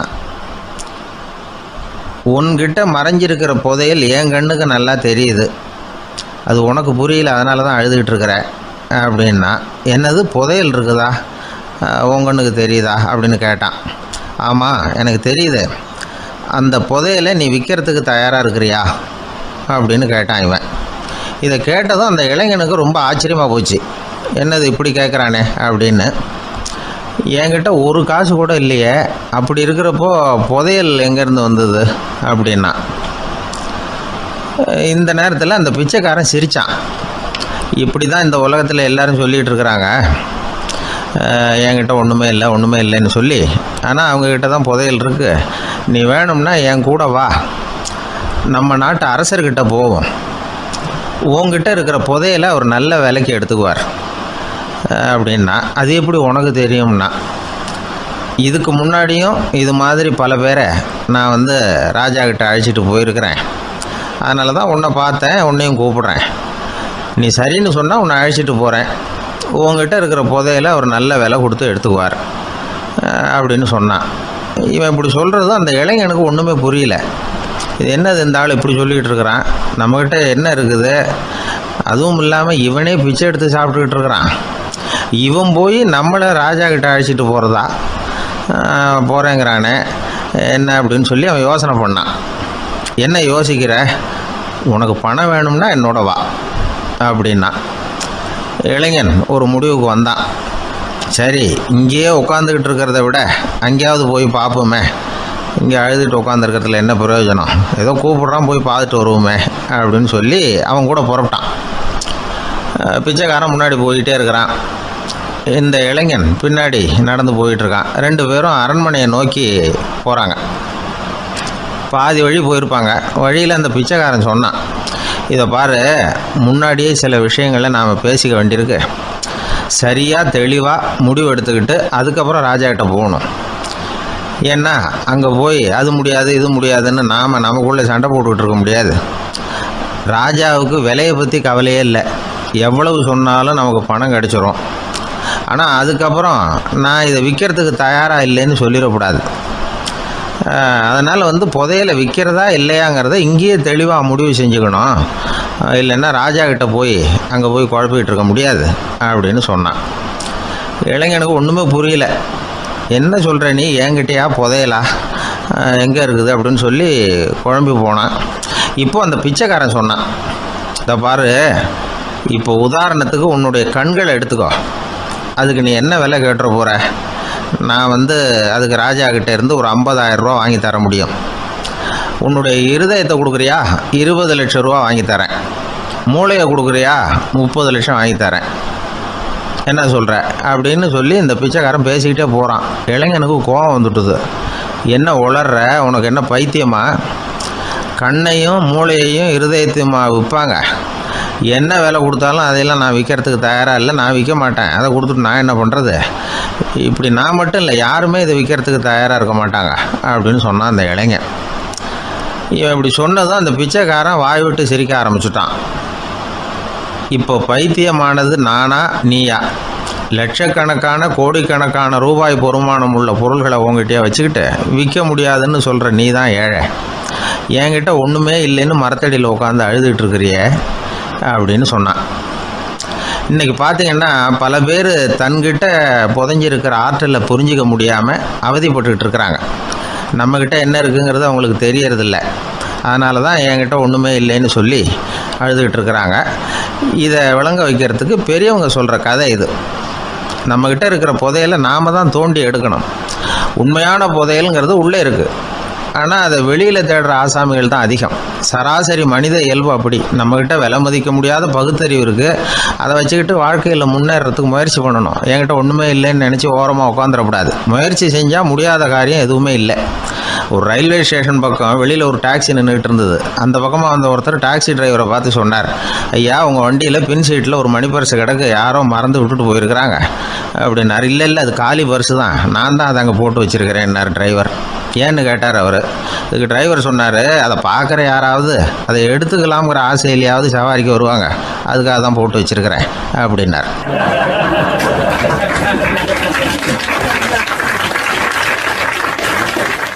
காசி மாநகரத்தை பிரம்மதத்தன் அப்படிங்கிற ராஜா ஆட்சி பண்ணிட்டு வந்தார்.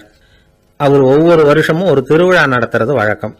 எல்லா தேசத்திலிருந்தும் எல்லா வகையான ஜனங்களும் அதில் கலந்துக்குவாங்க. ஒரு சமயம் அது மாதிரி விழா நடந்துக்கிட்டு இருந்தது. வைகுண்டத்திலிருந்து தேவலோகத்திலிருந்து நிறைய தேவகுமாரர்கள்லாம் காசி நகருக்கு அப்போது வந்திருந்தாங்க. அதில் முக்கியமாக ஒரு 4 தேவகுமாரர்கள். அந்த 4 பேரையும் சுற்றி ஏகப்பட்ட கூட்டம். அப்படி என்ன விசேஷம் அவங்கக்கிட்ட அப்படின்னா, மற்றவங்களை விட அவங்க முகம் அழகாக இருந்ததா அப்படி பார்த்தா அப்படியும் இல்லை. அவங்க அணிஞ்சிருந்த மலர் மாலைகள் தான் அதுக்கு காரணமாக. அந்த மலர்கள்லேருந்து அப்படி ஒரு அபூர்வமான நறுமணம். இதுக்கு முன்னாடி இப்படி ஒரு நறுமணத்தை அந்த ஊர் ஜனங்க அனுபவிச்சதே இல்லை. அதுதான் அந்த 4 பேரையும் சுற்றி கூட்டம். எல்லாரும் கேள்வி கேட்க ஆரம்பித்தாங்க. உடனே அந்த 4 தேவகுமாரர்களும் எல்லாருக்கும் தெரியும்படியாக வானத்தில் எழும்பி கொஞ்சம் உயரமாக நின்றுக்கிட்டாங்க. கீழே நின்றுக்கிட்டு இருந்த அரசன்லேருந்து ஆண்டி வரைக்கும் ஒருத்தர் பாக்கி இல்லாமல் ஒரே குரலில் எல்லாரும் அவங்கள பார்த்து, எங்களுக்கும் இது மாதிரி மாலையை போட்டுக்கணும்னு ஆசையாக இருக்குது, அதுக்கு நீங்கள் தான் அருள் பண்ணணும் அப்படின்னு கேட்டுக்கிட்டாங்க. மாலை போட்டுக்கிறதுனா எல்லாருக்கும் ஆசையாக தானே இருக்கும். அந்த 4 தேவகுமாரர்களில் ஒருத்தர் புத்தர் பிரான். அவர் சொன்னார், பூலோகவாசிகளே, நான் சொல்கிறத கொஞ்சம் பொறுமையாக கேளுங்க. கக்காரு அப்படிங்கிற கற்பக விருட்சத்தின் மலர்களால் தொடுக்கப்பட்டது இந்த மாலை. இதுக்கு நிறைய சக்தி உண்டு. எந்த காலமும் இது வாடாது, வாசனையும் குறையாது. ஆனால் இதை அணிந்து கொள்றதுக்கு சில தகுதிகள் தேவை அப்படின்னார். என்ன தகுதி அது சொல்லுங்களேன் அப்படின்னு ஏக காலத்தில் எல்லாரும் சத்தம் போட்டாங்க. தீய இயல்புகள் உள்ளவங்க, இழிந்த சிந்தனை, இழிந்த செயல் உள்ளவங்க இந்த மாலையை அணிய முடியாது அப்படின்னார். அவ்வளோதான். கூட்டத்தில் சத்தம் போட்டவங்கள்லாம் மெதுவாக அப்படி அடங்க ஆரம்பிச்சிட்டாங்க. இன்னொரு தேவகுமாரன் சொன்னார், அடுத்தவங்க பொருளை அபகரிக்காதவன், அடுத்தவங்களுக்கு கெடுதல் பண்ணக்கூடிய பொய் பேசாதவன், பேராசையினால் கெட்ட வழியில் பொருள் ஈட்ட நினைக்காதவன் இந்த மாலையை போட்டுக்கலாம் அப்படின்னார். கூட்டத்திலிருந்து யாரும் முன்னுக்கு வரல. ஒரே ஒரு ராஜகுரு மட்டும் கொஞ்சம் முன்னாடி வந்தார். பெரியவர், படித்தவர் அவர்.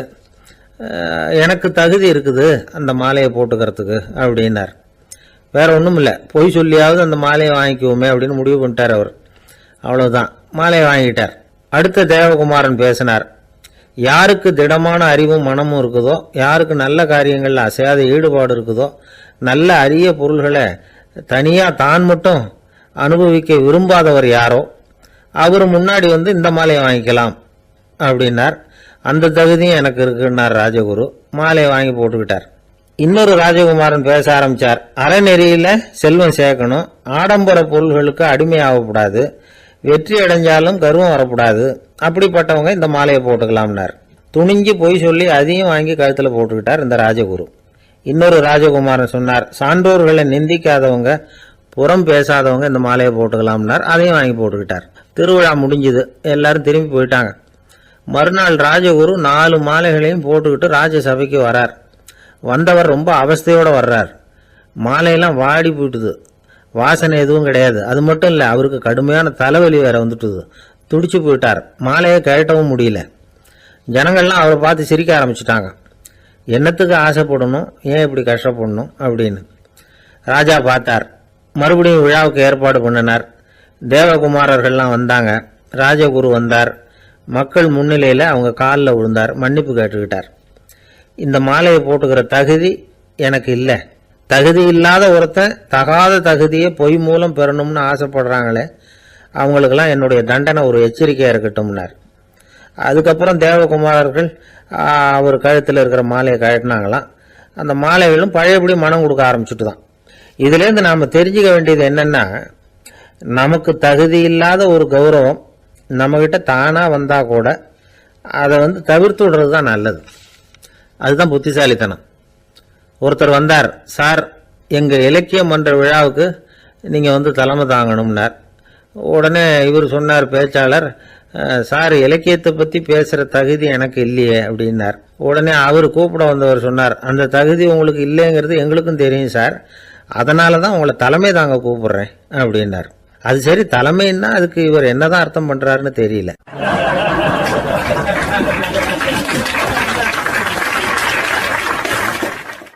என்னை விட யோகியம் இந்த உலகத்தில் வேற யாரும் இல்லை சார் அப்படின்னார் ஒருத்தர். அவரை விட அயோக்கியன் வேற யாரும் இருக்க முடியாதுங்கிற முடிவுக்கு கேட்டவங்க வந்துட்டாங்களாம். மனுஷனுக்கு இருக்கிற ஒரு மிகப்பெரிய குறையே தன்கிட்ட இருக்கிற குறை அவனுக்கு தெரியாமல் போகிறது தான். ஆனால் அடுத்தவங்கிட்ட இருக்கிற குறை இவனுக்கு தெளிவாக தெரிஞ்சிடும். ஒரு ஒட்டகம் ஒரு கொக்கை பார்த்து ஒரு கேள்வி கேட்டுதான். என்ன கேள்வி தெரியுமா? உன் கழுத்து ஏன் இப்படி வளைஞ்சி போயிருக்குது அப்படின்னு கேட்டிருக்கு. இதுக்கு உடம்பே வளைச்சல். இது போய் கொக்கை கிண்டல் பண்ணுது. இன்னைக்கு மனித சுபாவமும் கிட்டத்தட்ட இப்படித்தான் இருக்குது. இந்த உலகத்தில் குறையில்லாத மனிதர்கள் யாரும் கிடையாது, நாம உள்பட அப்படிங்கிறத முதல்ல நாம் நல்லா புரிஞ்சுக்கணும். ஒரு ஊரில் ஒரு விற்பனை நிலையம் இருந்தது. செல்ல பிராணிகளை விற்பனை செய்கிற நிலையம் அது. நாய், கிளி, பூனை இப்படி நிறைய வச்சு விற்பனை பண்ணிகிட்டு இருக்கிறாங்க. நாய்க்குட்டி விற்பனை செய்கிற பகுதியில் ஒரு சிறுவன் நின்றுக்கிட்டு இருந்தான். விற்பனை செய்கிற ஆளுகிட்ட விலை கேட்டுக்கிட்டு இருந்தான். அதுவும் இருக்குதே, அந்த நாய்க்குட்டி என்ன விலை அப்படின்னு கேட்டானா. 1000 ரூபா அப்படின்னாரான். சரி, அது வேணாம், இது என்ன விலைன்னு இருக்கான். 500 ரூபா அப்படின்னாரான். இந்த சின்ன பையன் கையில் வச்சுருந்தது வெறும் 50 ரூபா தான். அதனால் இதை விட குறைச்சலாக கிடைக்குமான்னு பார்த்துருக்கான். அந்த கடையில் ஒரு மூலையில் சரியாக கவனிக்கப்படாமல் ஒரு நாய்க்குட்டி படுத்து கிடந்தது. பாவமாக கத்திக்கிட்டு இருந்தது. அதை பார்த்ததுமே இவனுக்கு அது ரொம்ப பிடிச்சி போச்சு. உடனே அந்த கடைக்காரரை பார்த்து, அதுவும் அந்த மூலையில் படுத்து கிடக்குதே, அந்த நாய்க்குட்டி என்ன விலை அப்படின்னு கேட்டிருக்கான். தம்பி, அது ஒரு கால் ஊனம், அதனால் அது உன்னோட குதித்து விளையாடவோ ஓடுறதோ அதால் முடியாத காரியம் அப்படின்ட்டுருக்கார் அவர். அது தெரிஞ்சுதாங்க கேட்குறேன், அதோட விலை என்ன, அதை மட்டும் சொல்லுங்களேன் அப்படின்ட்டுருக்கான்.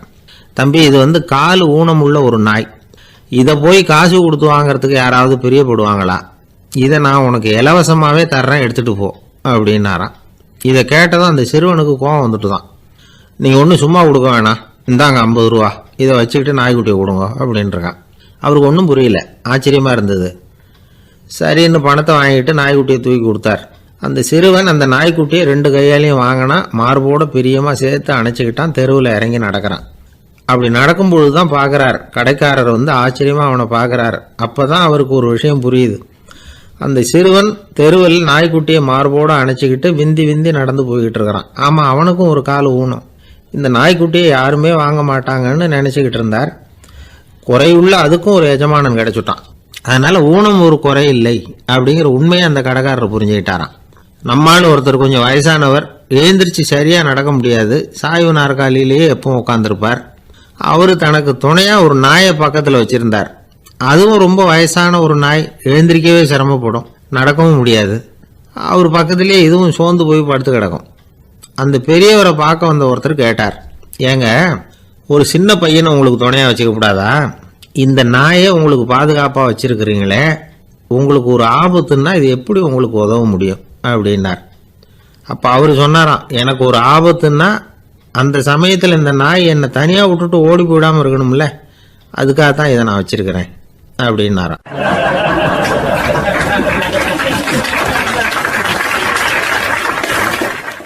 ஒரு தீக்குச்சி தீப்பெட்டியை பார்த்து கேட்டுதான், நாம் 2 பேரும் தானே உரசிக்கிறோம், ஆனால் நான் மட்டும் தீ பிடிச்சி எரிஞ்சு போகிறேன், நீ அப்படியே இருக்கிறியே அப்படின்னு தான். அதுக்கு தீப்பெட்டி சொல்லியிருக்குது, உனக்கு தலையில் கணம் இருக்குது அதனால் அழிஞ்சு போகிற அப்படின்னு தான். எப்படி இருக்கு பாருங்கள் இந்த பதில். தலையில் கணம் உள்ளவங்க யாருமே சரியாக இருக்க முடியாது. எவ்வளவு பெரியவங்களாக இருந்தாலும் சரி, ரொம்ப கஷ்டம்தான் அது. கர்வம்ங்கிறது கூடவே கூடாது. இதை விளக்கறதுக்கு மகான் ஒருத்தர் ஒரு சம்பவத்தை சொல்கிறார். அர்ஜுனன் தீர்த்த யாத்திரை பண்ணானா. அப்போ தென்னிந்தியாவுக்கு வந்திருக்கிறான். ராமேஸ்வரத்துக்கு போனப்போ அங்கே இலங்கைக்கு கல்லுலாம் அடுக்கி போடப்பட்டிருந்த பாலத்தை பார்த்தானா. ஒரு சின்ன குரங்கு அதுக்கு பக்கத்தில் விளையாடிக்கிட்டு இருந்திருக்கு. அதை பார்த்துட்டு அர்ஜுனன் சிரிச்சிருக்கான். ஏன் சிரிக்கிறேன்னு கேட்டிருக்கு அந்த குரங்கு. ராமன் மிகச்சிறந்த வில் வீரன், அப்படி இருக்கிறப்போ அவன் இலங்கைக்கு அம்புகளாலேயே ஒரு பாலம் கட்டியிருக்கலாம். அதை விட்டுட்டு போயும் உன்ன மாதிரி குரங்குகளை துணையாக வச்சுக்கிட்டு இப்படி ஒரு கருங்கல் பாலத்தை கட்டியிருக்கிறானே அப்படின்னு நானா. அம்புகளால் பாலம் கட்ட முடியுமா அப்படின்னு கேட்டுதான் குரங்கு. ஏன் முடியாது, என்னால் முடியுமேன்னு இருக்கான் அர்ஜுனன். அம்பால் பாலம் கட்டலாம், இருந்தாலும் என்ன மாதிரி குரங்குகள் ஏறி நடந்தா அது தாங்குமா? அதனால தான் ராமர் கருங்கல் பாலமே கட்டினார் அப்படின்றது குரங்கு சொல்லிச்சான். அப்படியே சொல்கிற, நான் வேணும்னா இப்போ அம்புகளாலேயே ஒரு பாலத்தை கட்டுறேன், நீ அது மேலே ஏறி நடந்து பார். பாலம் விழுந்துட்டுதுன்னா நான் தீ மூட்டி அதில் குதித்து உயிர் தியாகம் பண்ணி விடுறேன் அப்படின்னு நான் ரொம்ப கோபமாக. உடனே அந்த சின்ன குரங்கு பெரிய உருவம் எடுத்துட்டு தான் கையில் கதையோடு அர்ஜுனன் முன்னாடி நிற்கிறான் அனுமன். பார்த்தா, என்னுடைய தலைவர் ராமரியா இழிவாக பேசுகிற, நீ இப்போ பாலம் கட்டு, நான் என்னுடைய பலத்தை காட்டுறேன் அப்படின்னு அனுமன். அர்ஜுனன் தன்னுடைய காண்டிபத்தை எடுக்கிறான், சரமாரியாக அம்புகளை விடுறான். அதெல்லாம் ஒன்றோட ஒன்று கோத்துக்கிட்டு அப்படியே பாலம் மாதிரி நிற்கிது. அர்ஜுனன் தலை நிமிர்ந்து நின்னான். அனுமன் உயர கிளம்பி அங்கேருந்து பாலத்தில் பொத்துன்னு இறங்கினான். பாலம் அப்படியே நொறுங்கி போச்சு தூள் தூளா. என்ன அர்ஜுனா, இப்போ என்ன செய்ய போகிற அப்படின்னு நான் ஏளனமா. அர்ஜுனன் தலையை தொங்க போட்டுக்கிட்டான். சொன்னபடி தீ மூட்டி அதில் குதிக்கிறதுக்காக 3 தடவை சுற்றி வந்தான். அப்போது கிருஷ்ணர் அங்கே வந்தார். என்ன அர்ஜுனா, என்ன நடக்குது, என்ன இது அப்படின்னு ஒன்றும் தெரியாத மாதிரி கேட்டார். அர்ஜுனன் வாயை திறக்கிறதுக்கு முன்னாடி அனுமன் வாயை திறந்தான், நடந்ததை சொன்னான். அர்ஜுனன் சவால் விட்டபடி உயிர் திறந்தே ஆகணும்னா அனுமன். கிருஷ்ணர் யோசனை பண்ணார், நல்லது, இந்த சவால் விட்டதுக்கும் நடந்ததுக்கும் யார் சாட்சி? பெரிய ஒருத்தரை சாட்சியாக வச்சுக்கிட்டல்லவா நீங்கள் இந்த போட்டியை நடத்தியிருக்கணும் அப்படின்னார். அதனால் என்ன, இப்போ மறுபடியும் அந்த போட்டியை நடத்தி விட்டா போச்சு, என்னால் அந்த அம்பு பாலத்தை நொறுக்க முடியாதா அப்படின்னு அனுமன். சரி, இப்போ மறுபடியும் அது நடக்கட்டும்னார் கிருஷ்ணர். அர்ஜுனன் அம்பு பாலம் அமைச்சான். அனுமன் ஏறி குதிச்சான். பாலம் அசைஞ்சு கொடுக்கவே இல்லை, அவ்வளோ உறுதியாக இருக்குது. இப்போ அனுமன் தலையை குனிஞ்சுக்கிட்டான். அர்ஜுனன் நன்றியோடு நிமிர்ந்து பார்த்தான். கிருஷ்ணருடைய தோள்கள்லேயும் முதுகள்லேயும் ரத்தம். என்ன சுவாமி, என்ன நடந்ததுன்னு நான் பதறி போய், உன் அம்பு பாலத்தை நான் தான் முட்டு கொடுத்து தாங்கிட்டு இருந்தேன். அனுமன் குதிச்சப்போ என் மேலே ஏற்பட்ட காயங்கள் இவை. பின்ன உன்னுடைய அம்பு பாலத்தினாலேயா பாலம் நின்றுதுன்னு நினைக்கிற அப்படின்னாராம். முதல்ல அர்ஜுனன் அப்புறம் அனுமன் 2 பேருக்குமே கர்வ பங்கம் ஆயிட்டு தான். அதாவது அவங்க கிட்ட இருந்த கர்வம் போயிட்டுது. யாரா இருந்தாலும் கர்வம் கூடாது